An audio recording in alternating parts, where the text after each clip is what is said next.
Hey guys welcome back to our channel. இன்றைக்கி நம்ம வந்து வீட் நூடுல்ஸ் எப்படி செய்யுதுன்னு பார்க்க போகிறோம். ஸோ ரொம்ப நாளாக இதை ஒரு ட்ரை பண்ணி பார்க்கணுன்னு ஆசைப்பட்டுட்டே இருந்தேன். ஸோ இந்த ஃபஸ்ட் டைம் நான் வந்து ஆக்சுவலி செகண்ட் டைம் நான் வந்து ட்ரை பண்ணும்போது ரொம்பவே நல்லா டேஸ்ட்டாக வந்துருந்துச்சு. ஸோ அதையே உங்ககிட்ட ஷேர் பண்ணக்கூடாதுன்னு நினச்சேன். ஸோ அதுதான் இந்த வீடியோ.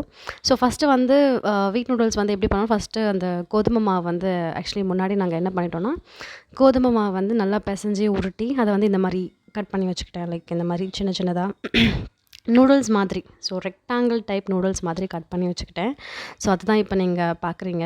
ஸோ அதை தான் எடுத்து நான் கொஞ்சோண்டு தண்ணி ஊற்றி அதை வந்து ஒரு 2 கப்ஸ் ஆஃப் வாட்டர் போட்டு அது நல்லா கொதிச்சு வரப்போ அந்த நூடுல்ஸ் வந்து அதில் நான் போட்டுக்கிட்டேன்.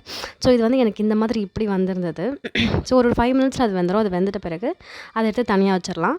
வச்சிட்ட பிறகு ஸோ அந்த பேன்லேயே லைட்டாக வாஷ் பண்ணிவிட்டு நம்ம ஆயில், அதில் கொஞ்சோண்டு சாப் பண்ண கார்லிக், பூண்டு போட்டுட்டு அதுக்கப்புறம் ஒரே ஒரு ஆனியன் மட்டும் இந்த மாதிரி நீட்டாக கட் பண்ணி சேர்த்துக்கோங்க. அது வெந்த பிறகு நான் வெஜிடபிள்ஸ் வந்து கேரட்டு, அப்புறம் கேப்சிகம், குடமிளகா பச்சை கலரில் இருந்தது அது போட்டுக்கிட்டேன். அதுக்கப்புறம் கோஸ் கொஞ்சம் இருந்துச்சு, அதையும் சேர்த்துக்கிட்டேன்.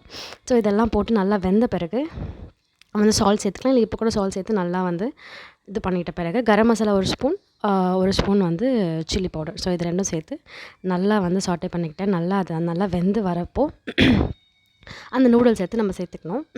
சால்ட்டும் வந்து தேவையான அளவு சால்ட் சேர்த்துக்கோங்க. உங்களுக்கு தோன்றப்போ ஆனியன் போடுறப்போ போட்டுக்கலாம். அதுக்கப்புறமும் நம்ம வந்து சேர்த்துக்கலாம் டேஸ்ட் பார்த்துட்டு. அதுக்கப்புறம் லாஸ்ட்டாக வந்து நம்மளோட பெப்பர் பவுடரும் சேர்த்து நல்லா நம்ம கலந்து விட்டுட்டோன்னா ஸோ இந்த மாதிரி ஆகிடும். ஓரளவுக்கு ஒரு 80 to 90% குக் ஆன பிறகு வெஜிடபிள்ஸ்னால் நம்ம இந்த நூடுல்ஸை சேர்த்துக்கலாம். ஸோ டேஸ்ட் பண்ணி பாருங்கள்.